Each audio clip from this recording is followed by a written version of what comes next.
To call the City of Ocean Shores Planning Commission meeting to order. It is Tuesday, March 11th, 2020. We're located in the Ocean Shores Library on Point Brown Avenue in Ocean Shores, Washington. Roll call, Commissioner Bricker. Here. Commissioner Ward. Here. Commissioner Bees. Here. Commissioner Johnston. Here. Commissioner Peterson. Here. Commissioner Lawless. All are here. If I can get a motion to approve our meeting agenda. So moved. Motion. Do I have a second? Second. All in favor? Aye. If I could get a motion for the approval of minutes for the regular City of Ocean Shores Planning Commission meeting we had on February 25th. Do I have a motion? So moved. Second. All in favor? Aye. Okay, public communication. Does anyone have? Yes, Ian. Well, I would just like to suggest that there's 3 council seats coming up in November, and the planning commission is a good source of training for that. In the past, several council members have come from the planning commission. Would anybody be interested? Would you be interested, Mark? You would have to register by May, primary in August, and the election is November for 3 council seats. Yeah, I've noticed since I've been here that the planning commission has been kind of a stepping stone to the city council. It's good training. Well, it is. You know, it's an interesting question. I may have a different answer than my bride does, however. I appreciate it. You have to register by May. I appreciate that. I have not looked into it yet. Primary in August, got that. Yeah, interestingly, I taught US and state and local government at the college level for 15 years. So I am familiar with the processes. I appreciate it.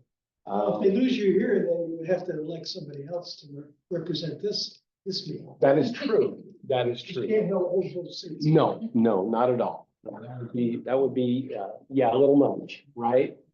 If not illegal. But anyway, anything else? I just wanted to. Yeah, thank you. Okay. Anything else in-house? Any comments from afar? Jane, do you have anything for us today? None at the moment. Afternoon. Any comments? at all? Sorry, Okay. not at the moment. Good afternoon. Okay. If no other comments. Well, Oh, I'm sorry. we are here for, the, problem with the beaver. Okay, So I don't know, I just think, I'm thinking that's on the agenda. it is. We'll be patient. Oh, okay. Well, once we're done with our agenda, we will have another public communication at the end to cover. So that would be the appropriate time. Okay, great. Okay, super. Thank you very much.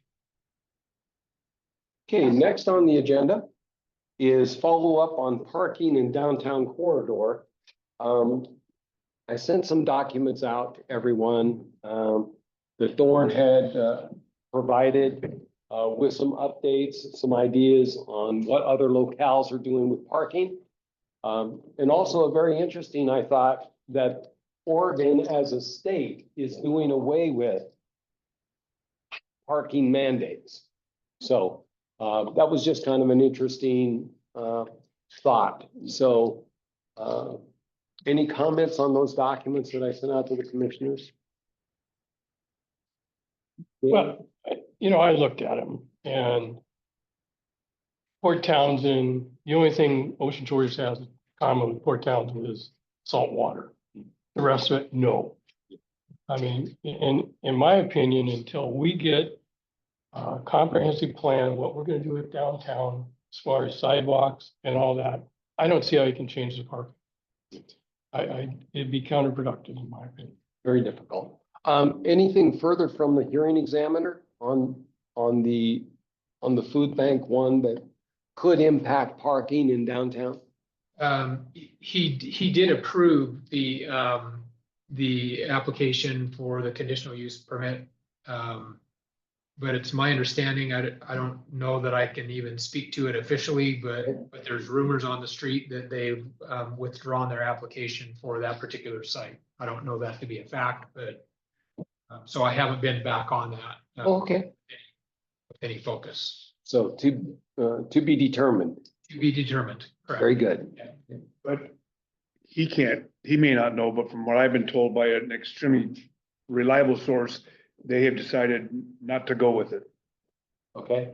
I would also say I got an email to that effect from the people that are in charge of that, so. Okay, super. Well, thanks for that feedback. So, because the reason that became an item is that during the public hearing, they had said the food bank, if they got that area, that would free up 50, 60, whatever number parking spaces that would be available to the city, which was a huge announcement that I don't think at that time we were aware of. Thanks for the update. Yeah, Thorne. Couple of things in that material. One interesting thought was that some areas have decided on recommended minimum parking spaces, not required. And one thing was interesting was that Marshall mentioned a couple of months ago, is that when there's a change of use, I guess such as hotels, motels to apartments, there's a change in parking requirements. And those kinds of changes tend to stifle that conversion, if that's what's going on, or whatever other use they're going to come up with. Yes, yes. Right now, some of our commercial requirements are excessive.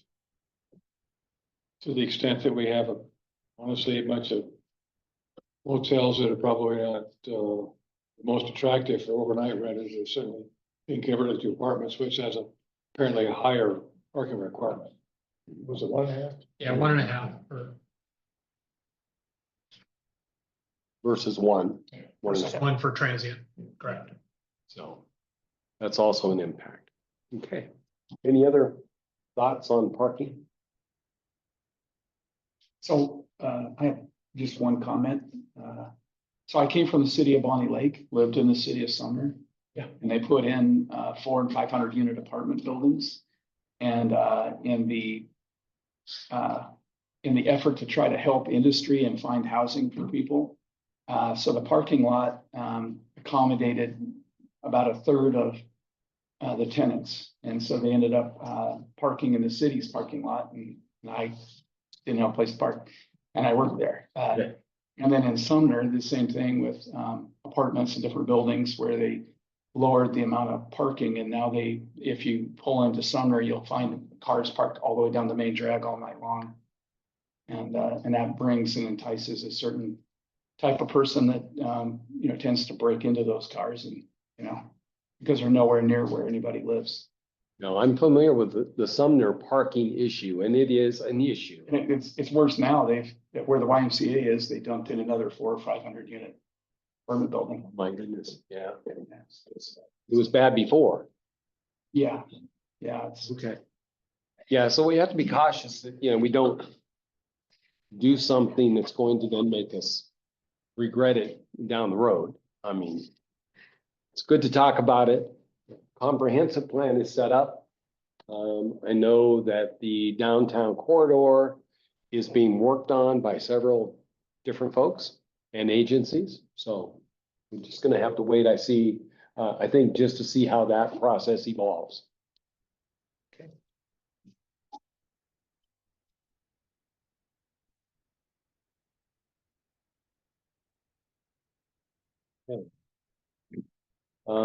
It goes along with the next item on the agenda is the appearance of the business corridor.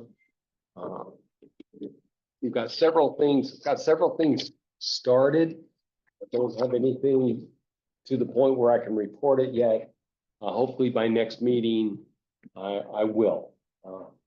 So we'll see how a couple of those initiatives, what I'm looking for is to establish maybe some incentives that will help businesses make the downtown business corridor more appealing. So see what happens. I'm going down that path.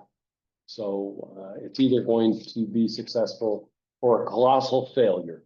But I will tell you, at least I'm attempting to make some things available. So, any thoughts on that? I know we're going to be looking at it further, compare and contrast, but until the corridor, if the city decides what they're going to do with the corridor, then we'll be able to move forward. Okay, under new business, Roy, we appreciate you coming by. The thought was, are there any municipal codes that we can help you with? So I'm in city council tonight presenting 2 code changes, and then the third one will happen in the next one.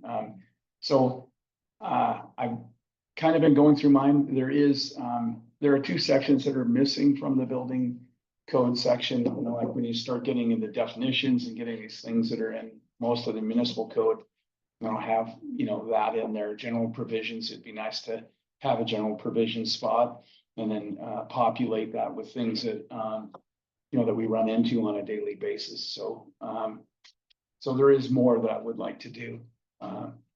This effort took, it was a collaboration of several people and on almost a year to get it to council. So any help I can get in doing this would probably be great.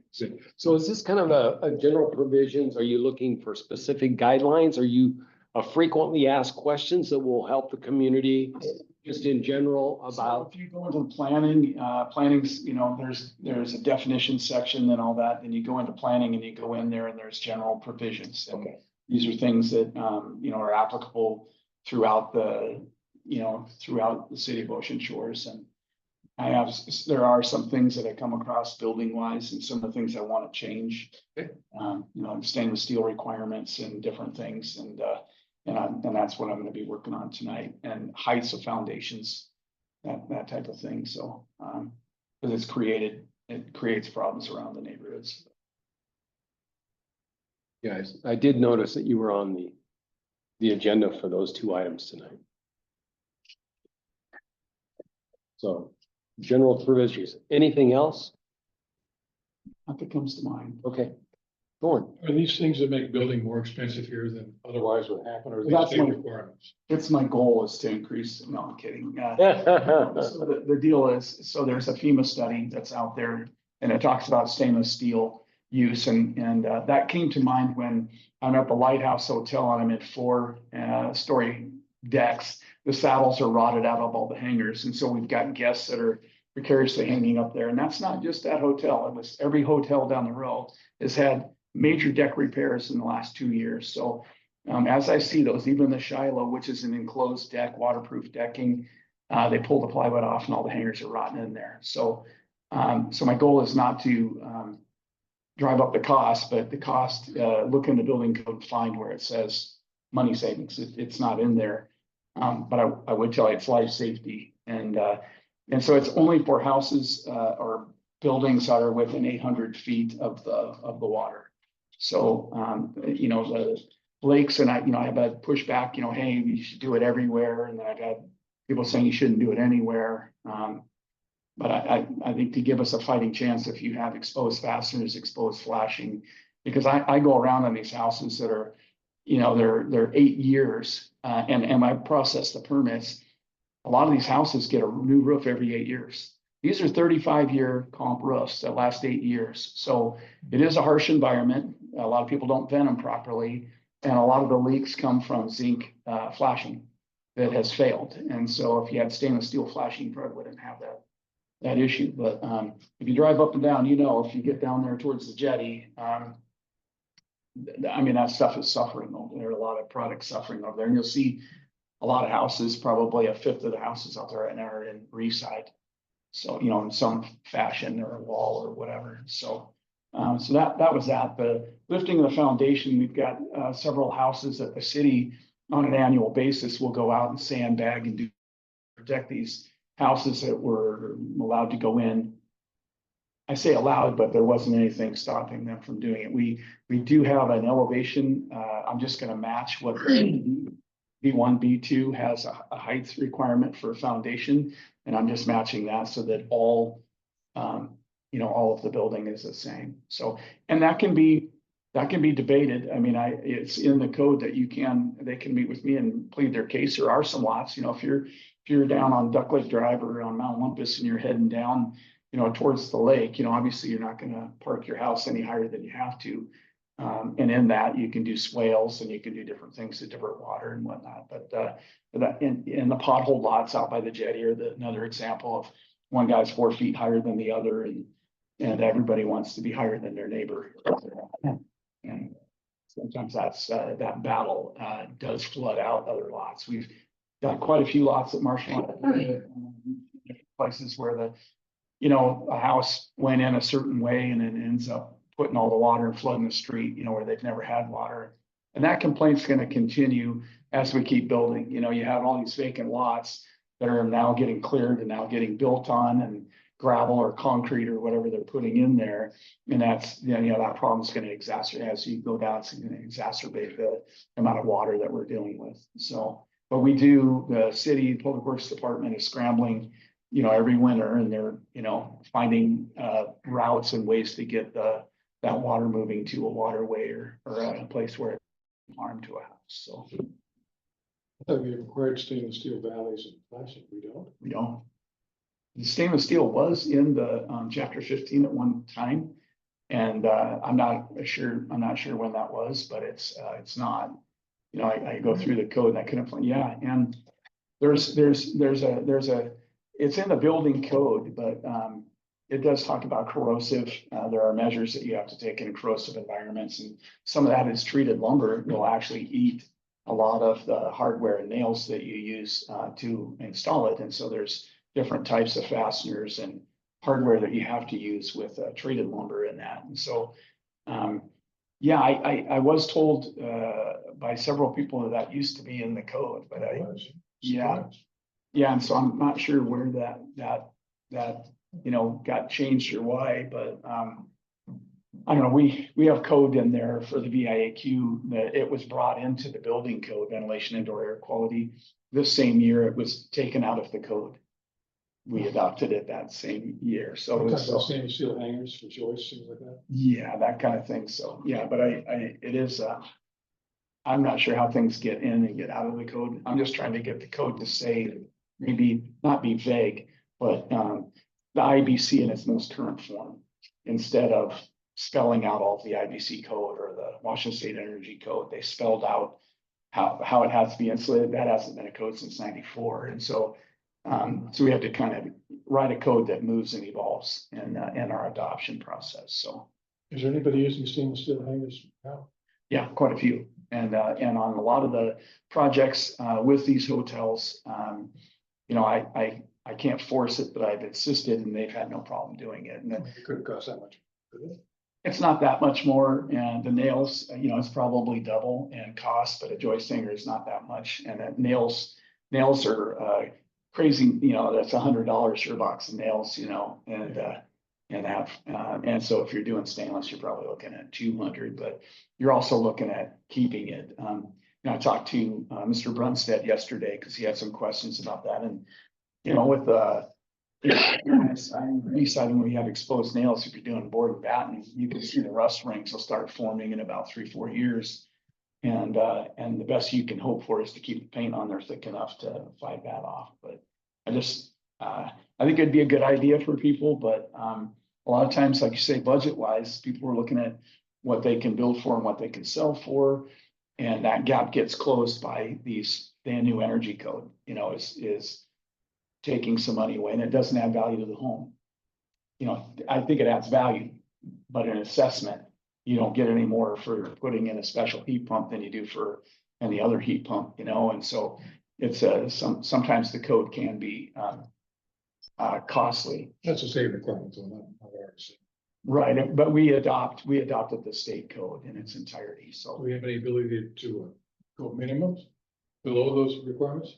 we don't, but there are, what I do is, there are ways if you know the code, there are ways through the code. And so I throw out my 2 cents here and there, and I have a path to get people through it, navigate through the code so that you are complying, but it's not killing you. And it's still a good product, people will be happy with, so. But you also get, one is preventive maintenance. And two is the quality coming from that industry, the quality of galvanized is pretty poor nowadays. And yeah, the treated material, the Insights product's got the knife marks in it. That you pay a premium price for that particular product because it's supposed to be ground contact. But you can use them as 4x4s on your fence and they don't last any longer than normal wood and you're paying a higher price for it. Right. And with your hangers, yeah, you go to a stainless steel, but unless they maintain the facility, which they think they can, it's stainless steel, they don't have to do nothing to it. That's not true because it's the quality of it and where everything's so outsourced, they cut the quality of it and it's not gonna last anyway. Well, so if you go through FEMA, 316 is what I would insist is the bench. You can go to 304 stainless, which doesn't last as long. And you're right about maintenance and all that, but an unmaintained hanger. So I've been here for 3 years and I've gone back on houses that are 5 years old and they're galvanized, they're completely rotten. And I've gone back on projects along the jetty with heavy stainless steel hardware. And it's at least 10 years old and it's starting to rust. If you get a ding in it or you put you set your nail, hit your nail too hard or you tighten that bolt too tight and you scratch things, it does Escalates the deterioration. it does. So some of it is installation, but it's still, it's at least double or triple the lifetime. And I mean, that's something, it's definitely a little more money, but it's not, that much more. So, but if you look at the FEMA study, which I've included in the code change there, FEMA did do a study and they said it was remarkably different at 800 feet into the water. And after that it dissipates, it's still not good. It's still not good, but it is dissipated and it doesn't have quite the corrosive effect. But I live on the canal and the first thing I noticed, all the screws in my doorbell button rusted out and then my light fixtures are rotten and it's like, it's a thing out here. It's 24/7. Oh, yeah. Yeah. You get that nice, cool marine air in there. It's eating your house. So, but again, I know it's not going to last forever. And again, if it's not installed properly, it's going to get half the life, but it still outperforms and for the amount of maintenance that does get done or doesn't get done on some of the hotels, these things are pretty far in the air. I mean, you can die in 10 feet and, certainly 30 and 40 feet is not going to help you at all either. So if I can do anything in that,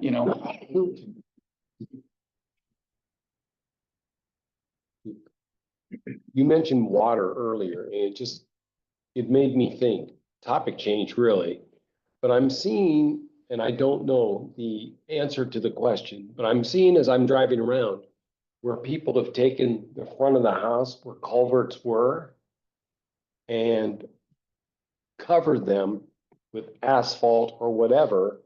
And then when it rains, I see ponding. So I'm wondering, were permits required to do that or have people just done that?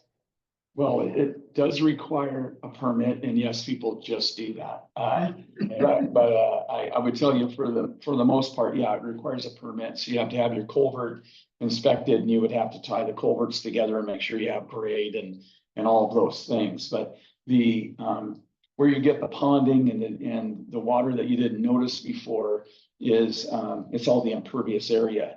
So Marshall, when he's doing his plan reviews, he's looking at all of the impervious area and it can't, go over a certain amount. And so it still allows a lot of covered surface. And in doing that, it's area that's not taking water that used to. And so when you start seeing, that area is, as we're building, it's going to be more and more obvious every year. And in the efforts also keeping, so in the state SWIP, you can't put water or soils into your neighbor's property. And so that's another issue, and the splash blocks that have been allowed do keep water from the foundation, which is the number one reason why Matt Bay's out here, cleaning up with settling foundations and that, but as far as, does that do the job? Not on every lot, and it certainly won't as you start getting neighbors next to neighbors, and then people are racing to be who's going to be the tallest. Now, where does that water go? And so now you're gonna have to put it into an infiltration that are moving forward, but infiltration trenches, ways to divert the water to the ditching, that those are all going to be necessary. And those are things that neither Marshall or I are the engineer, but we look at them on commercial projects that we have the storage units and that type of thing. You've got a lot of roof, a lot of parking lot. And so a lot of time goes into the design of where that water is going to end up. And it just takes one little thing to be wrong and you have a flooded, street. So. Yeah, we do. And for those commercial applications, we do require an engineered storm drain system with an infiltration gallery and catch basins and that kind of stuff to catch the surface water and keep it on site, perk it in on site. But we are finding that in the residential areas. The groundwater table in Ocean Shores is pretty consistent. When you get down to a certain level, everybody's got groundwater under their property. But that last guy on the block where everybody else is built up, his groundwater is showing, as being at the surface because he hasn't done his fill yet. But that's one of the ways to get away from the groundwater is to fill over it. It doesn't push it to your neighbor. Your neighbor's got it at the same level under his lot. He's just got dirt over the top of it.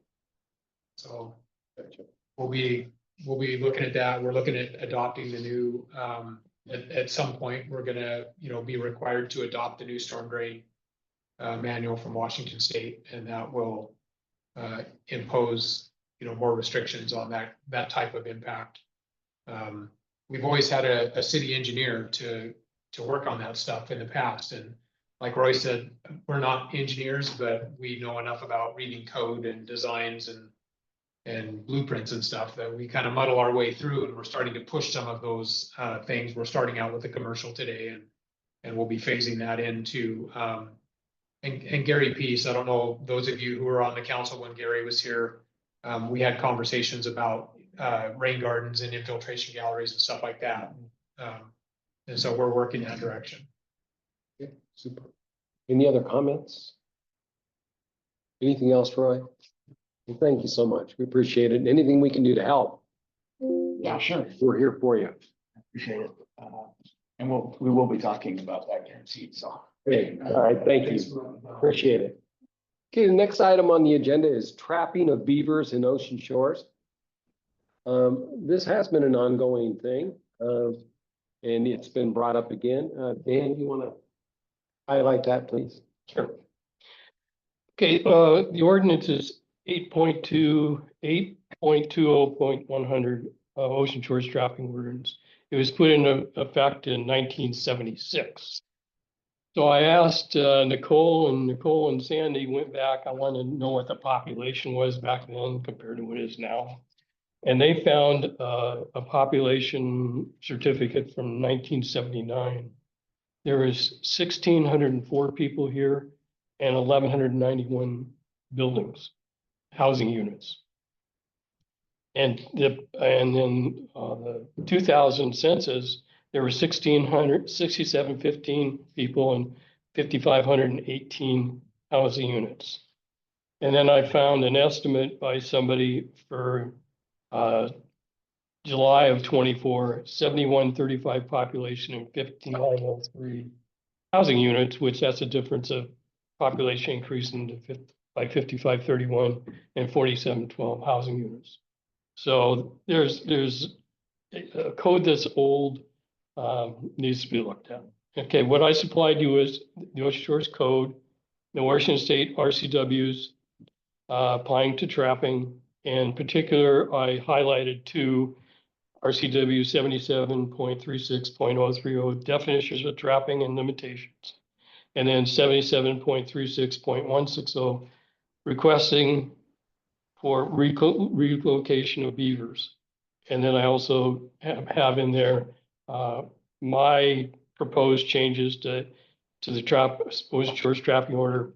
And I also included, photographs of 2 properties, where the beavers have caused damage before and after pictures. And I think we have some of the people here. Okay, let's start with the, ordinance as it is now. The ordinance how it is now basically says you can't do anything. And it says, policy of the city to prohibit trapping of any nature whatsoever within the city limits. Now, that's pretty restrictive.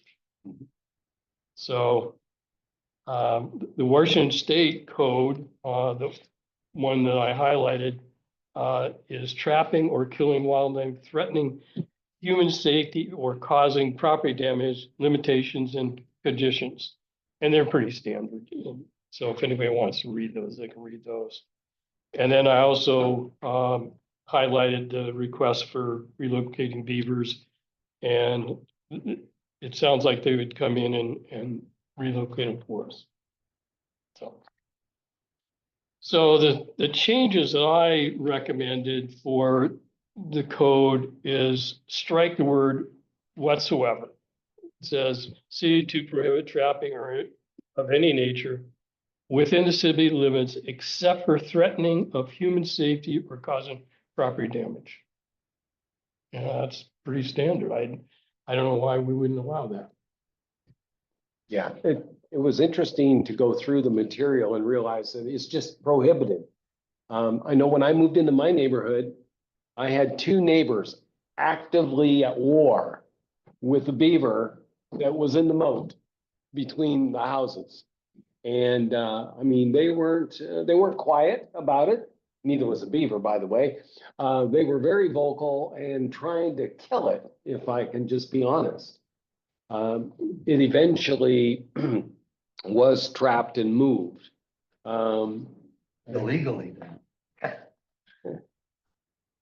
Yeah, probably, right? I mean, the beaver was there and then the beaver wasn't. And I am pretty sure that no authorities had been called. But they still today look out to make sure that there's not a reoccurrence of said behavior. So, but I agree. I don't know why there isn't some way, if you find that there's property damage, not to be able to report that and try to remedy the situation. Any other thoughts? Marshall, I thought. Yeah, Mark, I can tell you that for most of my 31 years worth of tenure here in the city of Ocean Shores, the Public Works Department had a very robust beaver trapping and relocating program that went on, probably all the way up until the last. I can tell you when Danny Bryant retired, because he was like the beaver catching master. Oh, okay. He relocated, probably, if not hundreds, close to 100 beaver in his tenure, and I know they were doing that prior to him coming on board. All from the 90s all the way through the 2000s, probably up until we had the bear issue, where the cubs got caught in somebody other than an official setting a trap. Gotcha. So, and we've also had the Department of Fish and Wildlife in here trapping nuisance bears too, over the course of the years. So it's not that the ordinance may prohibit that or whatever, but it's been going on, and maybe that's why it's come to a head now, is because it's not going on. The city is not actively trapping today. So that there might be an increase in nuisance. Beaver running around the lakes and canals. We used to be able to, take a complaint, run out there and catch him and head him over to the Hump Tulips River. And, then the guys in the beaver would race their way back to Ocean Shores. I do it all I can again. tell you, based on my knowledge, the beavers were pretty quick in getting back. So, Pretty active. Yeah. Okay. So they started relocating them farther away. But so. And that was live trapping. The city never was involved in any kill traps. Right. So it was, and now with change of personnel, we just don't Don't do Well, it? I think a change of personnel in the city reviewed after the bear trapping incident, the city ordinance and didn't see a way that we could continue without being in violation of our own code. Gotcha. That was my understanding as well. A gal that, at a salon where I'd gone to, her husband was one of the trappers in Aberdeen. And, so, yes, they did suggest that they could come out and take care of the issue. But we were trying to do it through the appropriate channels by notifying the city. Mhm. Because this was not just, shrubbery along the water. This was coming in, digging holes under a chain link fence, going up into our property and destroying the trees. So to me, that was a little bit more, and it wasn't just a one-time thing. So, and then I knew that our neighbors were also having similar problems along the way. So that's why we contacted Frank. So, and I understand that some people don't like that, and I truly appreciate that. But when they start destroying things up on your property, I don't think that's right. And it's hard for me to understand why the ordinance can't be changed, because that's what I was told. How difficult it is to change that wording? So the process is, we discuss it here.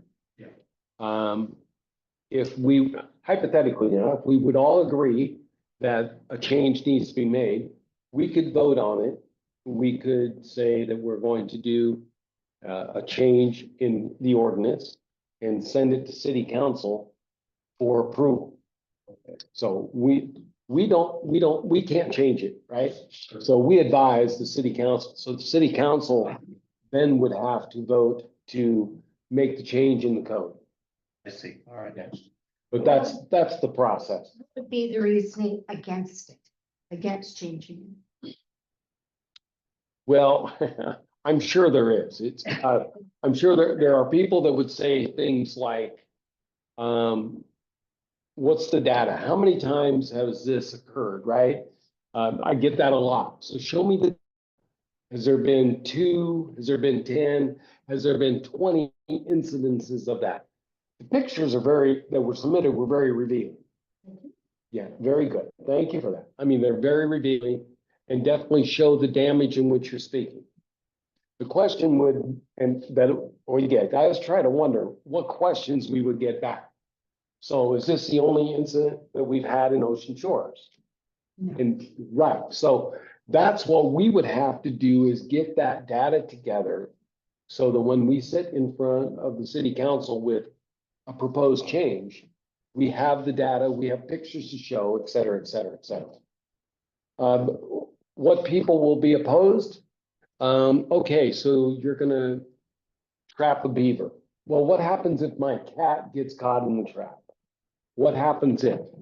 And so you're gonna have those concerns as well.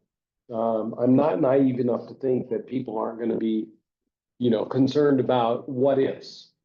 And so those what ifs will have to be addressed, as well as what kind of data. Is it an isolated incident or is it widespread? Well, it's widespread. We first got down here, and I've been here 22 years. It was probably 5 years into it. We had beaver come in twice, took out a tree and took out Dracaena, huge sucker. In fact, it chewed it through. It fell in the next door neighbor's yard and was hanging on the fence. My wife and I struggled to get it back onto our property. And our other neighbor got hit the same way. So it's all over. If you're on fresh water, chances are you've had damage. I have a feeling the activity is up in the last 2 or 3 years. And you're talking about the last 20 years, so I don't know when this actual trapping by the city was, ceased. But I would imagine that, the damage that is only increasing as the months go along. Well, and I understand that. I mean, if we think about the building that's going on throughout the city, Mr. Beaver, Bucky, whatever you want to call Mr. Beaver or Mrs. Beaver, they're gonna say, okay, now that lot that I used to play in, that's gone now. Now where do I go? And so, yeah, there might be more activity in a smaller area. I don't know. But Plus, if you stop trapping and relocating, well, Mr. Bucky has now found Mrs. Bucky.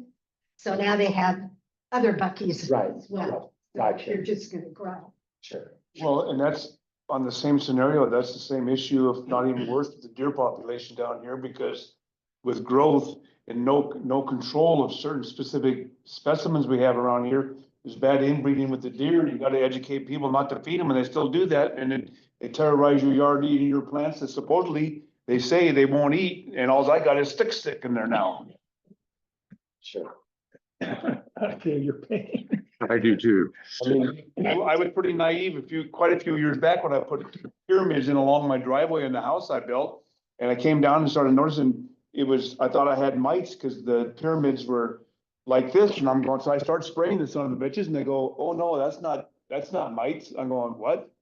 Oh yeah, that's deers. They're lazy. They eat so far down and so far up and they don't want to stretch. So I had banana shaped pyramids.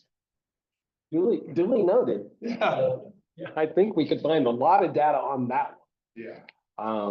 So I would think that, it's a very good point. I'll do some checking for you, Mark, Okay. because it seems to me like we had a count of how many beavers every time, because there was kind of some competition as to who was Gotcha. better. And it seems to me like we might have some records on how many beaver were caught and relocated. But thank you, Marshall. This makes sense to not, to keep it alive and see if we can get data of how many homeowners have been impacted by this kind of activity. Because my experience is, if I sat down in front of the city council, the first question, matter of fact, I think I know who's going to ask me this question. How many times has this occurred? And if I go, I don't know, then the chances of being successful with changing the code is significantly reduced. So we've got to do our homework, see if we can come up with how many times has this occurred? Has it been reported to who? And then we can put the data together and come up with an ordinance going forward. But your pictures are great. I appreciate it. It's, when you consider we have, 26 miles of waterfront, Yes. and we are a small community, but yet we're one of the only ones in the state of Washington that has this ordinance. Right. I think one of our main arguments should be that we ought to follow state. And state says trapping or killing of wildlife, threatening human safety or causing property damage. Pretty black and white. It is. I mean. So and- why wouldn't we have that in our code? Right, so we could use that in that we would be then in compliance with Washington State RCW. Right, I'm still gonna get asked that question, right? I mean, how many times has this occurred? Is this a one-off? I don't think it is, but I think we need that data. Yes, Marshall? Does the state language distinguish between live trapping and kills on a bear? Yeah, they've got a bunch of different codes and I didn't read them all. I think if you propose language that would promote live trapping and relocation, you'll get less pushback than if you're throwing conibears out there and making it a one-time job. Yes. Yeah, let's see on the page, 17. And then do you want to limit this to beaver? Or do you want to, leave this open to all kinds of nuisance? Some people, I can tell you you talk to 10 people in Ocean Shores, you'll get 10 different opinions on whether that bear walking through the yard is a nuisance or a benefit to, the tourism industry. People love to see a bear. When there's a bear in the neighborhood, everybody flocks in to see it, but I guarantee you there's one person that's scared to death that it's going to eat their kids. And if you give them an opportunity to start trapping, so I mean, think about a little bit broader window here. Do you want to limit it But to to me, this kind Eric, of The problem? difference with that is has there been even one incident where the bear has attacked anybody or hurt anybody? Where there's multiple incidences of a beaver destroying property. Yeah, I'm not speaking for or Right. against, but if you don't, be specific in the code, there could be unintended consequences if you undo something in a Correct. global way. Okay. Well, the bear, of course, he's jumped our chain link fence and, got underneath the decks and sunrooms. Tore out the line. And, they've caused some damage too, but, the topic, of course, is Bucky, Yeah, yeah. So I think it behooves us to go ahead and look at RCW 77.36.030. Trapping or killing wildlife, threatening human safety or causing property damage, limitations and conditions. Going into the RCW, looking at what that is, Yeah. and then assessing how we proceed next meeting on that. Well, thank you for, looking up or being aware of these RCWs on that. So I think that's an important, point of view, or at least a pillar to attach. And Well, of course, you're probably right. They're going to want to know, a certain amount of evidence or incidences, and we're happy to be at the top of the list, so. Sure, well, we appreciate that. But yeah, My neighbors. my experience is that they're gonna want data as to isolated incident or multiples. And so the impetus is on us to have that data to go forth. Didn't mean to interrupt, but I think that's gonna be very hard to do. People like me who had trees cut down by the beaver, I don't report to anybody. So if I can come up with the data on the relocations, I can tell you that the guys weren't out just trapping beaver for fun. It was based on a complaint or some damage that occurred. And I saw lots of pictures, I don't know where they're all at, but big palm trees and stuff, people that had fairly significant investments in vegetables. Where the beavers came in and wreaked havoc. So if I can find those numbers, that will provide some pretty good support if you guys go down this road. That would be very helpful. And the other thing that just popped into my mind is maybe if someone would like to do something on Facebook, just requesting feedback from the community as to whether this has happened to them, and if they have any pictures to share. That's a good idea. I was just trying to think how you get that It might be information. helpful. Facebook might be it. Yeah, it might be helpful that way, in a broad way, to get maybe some people who follow the, Ocean Shores Cares or chat or whatever the case may be here in the city on Facebook. As opposed to going all formal on this and doing a survey like we've done in the past with other things. That might be something that we could do and see what kind of feedback we get in return. Yes, Marge? Just a little more feedback on the trapping that took place in the past. In the 30 years that I was aware of the trapping going on, I never heard of a dog or a cat being caught in any of the live traps. But there might be, some value in, putting some language in there that would determine who is allowed to trap. Do you want qualified individuals, people that know how to trap beaver and where to put the traps and how to most effectively, stay away from, pets and that kind of thing, or whether you're gonna open it up to the whole community, anybody ever thought they wanted to try to catch a beaver. I can tell you that beaver in a trap are dangerous. I've seen it, and when they're confronted that way, it's game on. Sometimes it's pretty hard to just get them wrangled up and in the back of the truck to get them out of here. So that's something else that you'll want to address in your code is who is legally entitled to trap. And maybe it would behoove us to ask the Department of Fish and Wildlife to come to a meeting and give us their perspective on what they've done in the past in this regard and what their recommendation is that we can do going forward. Yeah, they have that master hunter program they use for predation of like the elk and deer getting into orchards and stuff over in Eastern Washington. They have guys that are specifically trained and they can call them and say, yeah, problem here. Go take care of it. So Yeah, in the code for requesting relocating beaver, I mean, you can ask the state to do it. Yeah. So, and maybe that's what we end up saying is it has to be the state. Well, that would relieve the city of any issues that they talked about in the past about doing something that's gonna break their own code, which is never a good thing. Well, I do know that we had contacted several people in Aberdeen, and our neighbor did as well, who directed them to the Department of Fish and Wildlife. And as soon as they heard we were within city limits of Ocean Shores, then we couldn't touch it. I see.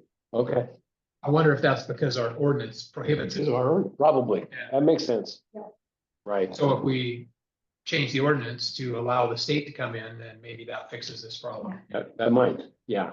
because in the third section of our code, it says exemptions in the Washington State Game Department shall be allowed to trap for animals with the approval of the Public Safety Director. I don't know who that is. We could, Ritter or Chief Logan. Yeah, Chief Logan, I think. why wouldn't we have that, animal control? Animal control officer. When such activity is necessary under the circumstance. So if you leave that in there, that says the state has to do. Yeah. In my opinion. So. Okay, well, I appreciate all the feedback. Anybody else have anything? Can I speak? I don't know if you can hear me.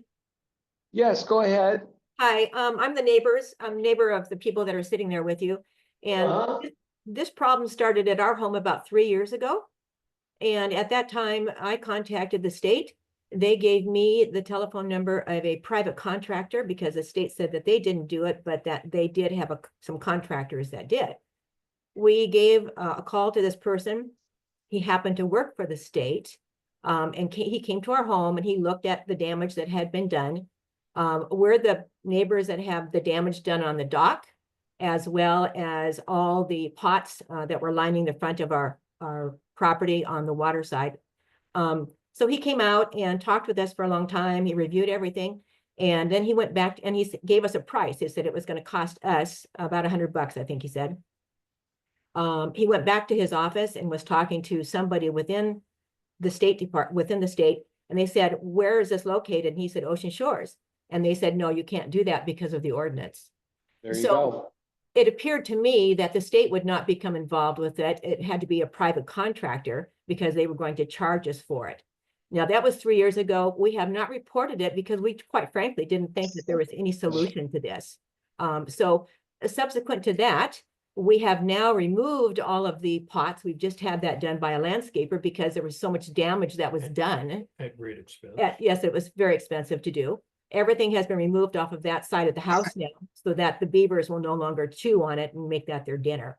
So I just wanted to throw that out there. I really appreciate the fact that you're taking this project on. And I know that Roxanne and Mark, who are sitting there with you, do also. Certainly, if there's anything more that we can do, I'd be happy to do so. I could always provide more pictures. I still have more pictures if you need them. But I just wanted to put that out there for you. So thank you very much for your time and attention to this. Dan, thank you.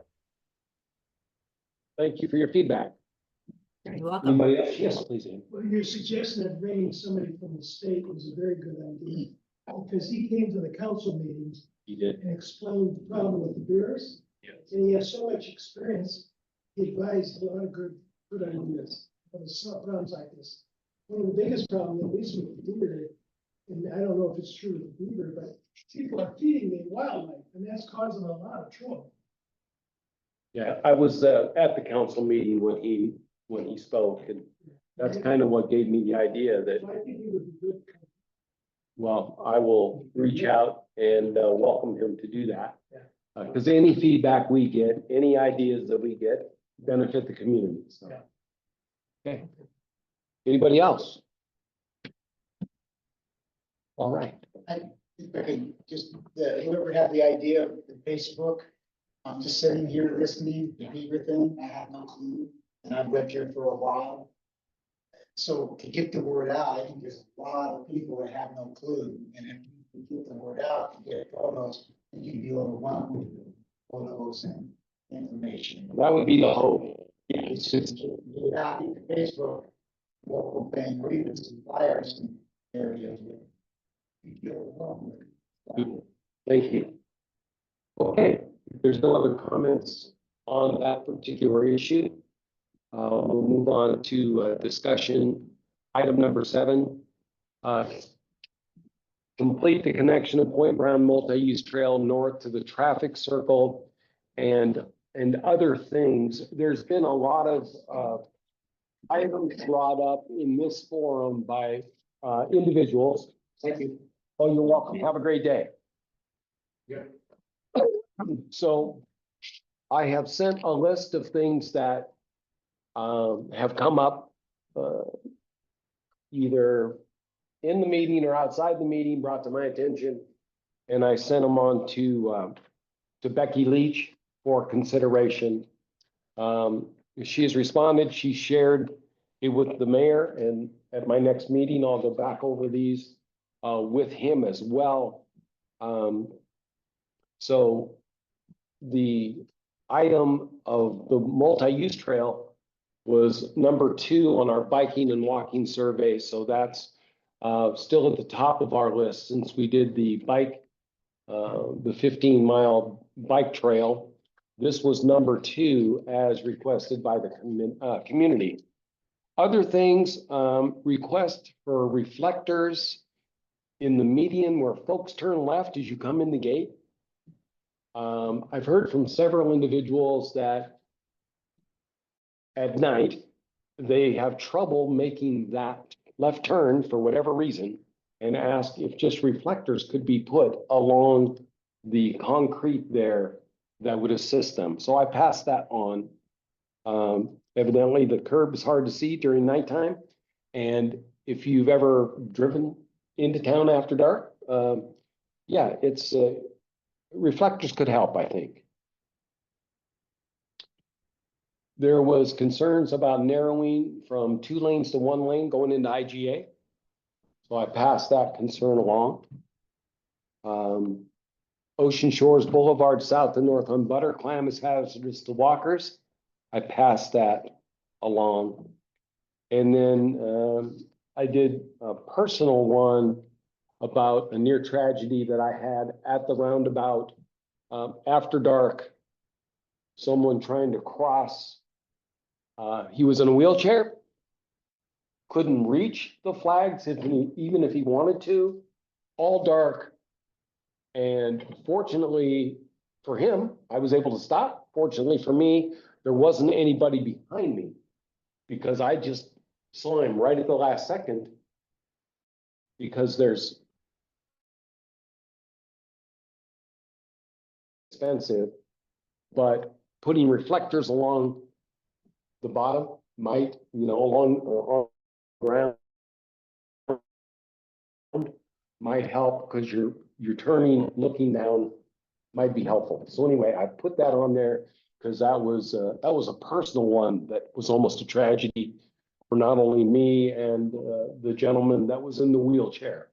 Would not have worked out well for either one of us.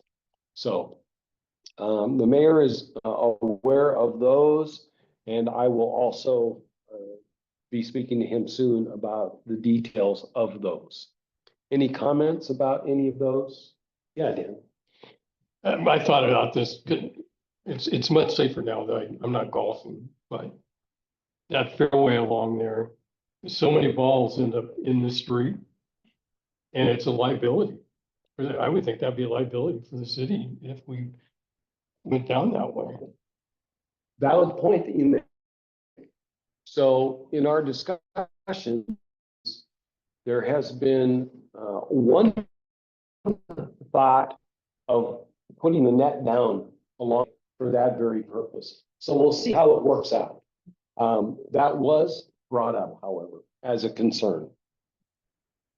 Not that you'd ever hit the ball across the road when you're playing golf, right? You've never seen me play. I mean, how could that ever happen? Following me around or something? Yeah, exactly. On the bounce, I've gotten in the theater. Oh, there you go. Yeah, well, it's a pretty big target. That's a whole, that's a hole in one. So anyway, good point, and that was brought up in the discussion. Bills in the Washington legislature.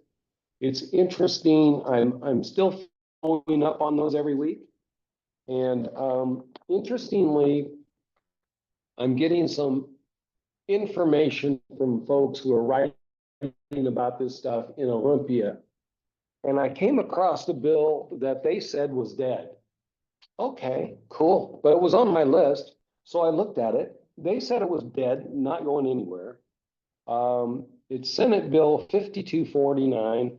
It's on kit-built houses, which is kits, and it talked about in there that, you know, used to be able to buy these in Sears Roebuck catalogs and all this stuff. Anyway, it has a long history according to the state senator.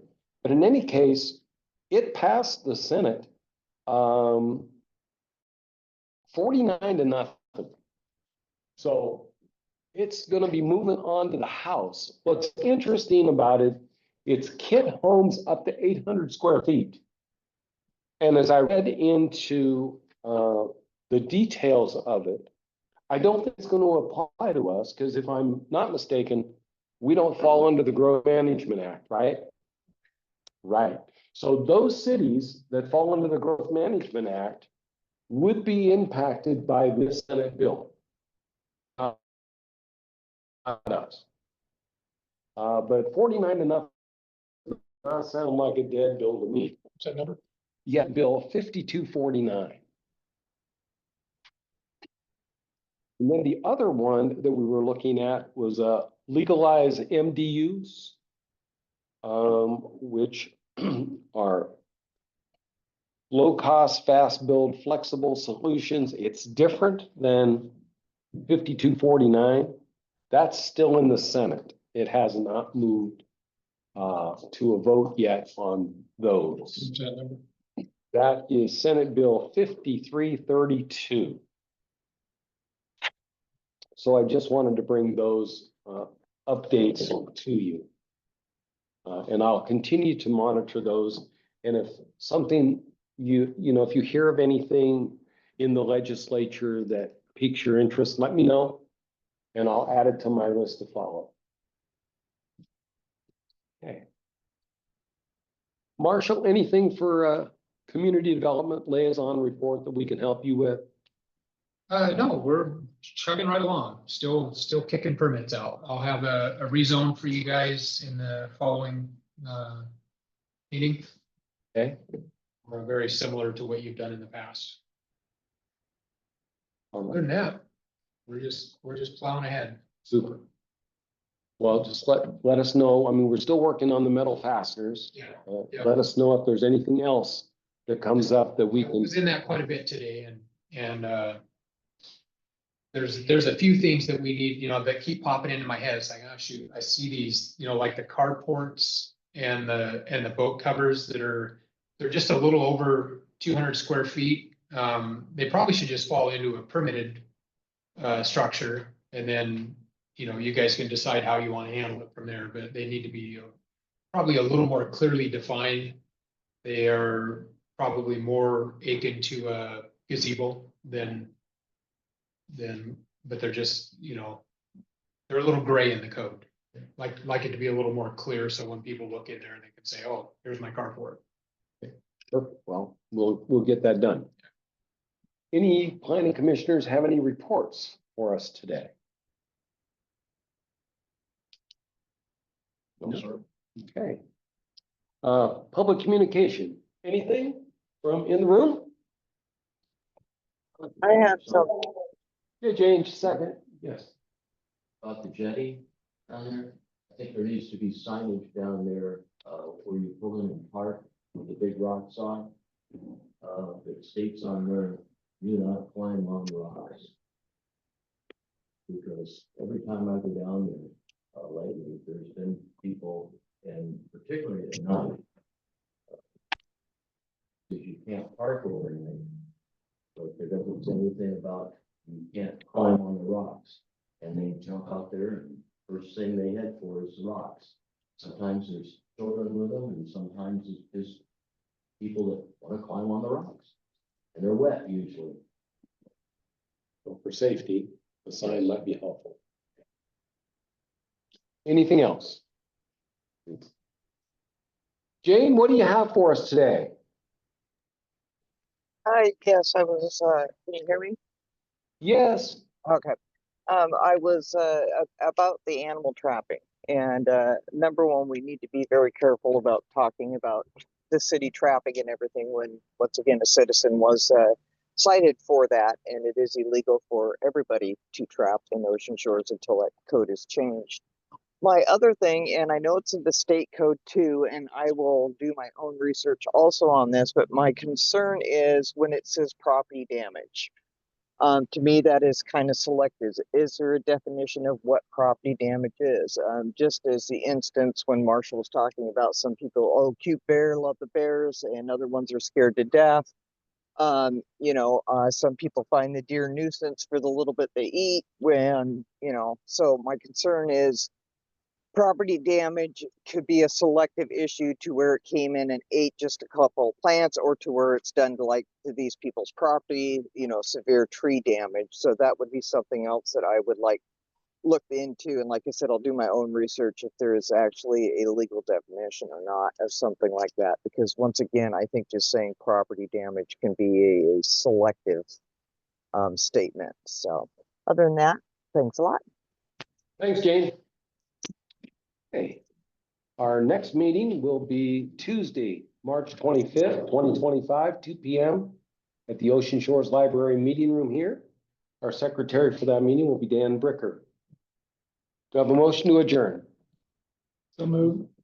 Second. Done. We are adjourned at 3:06.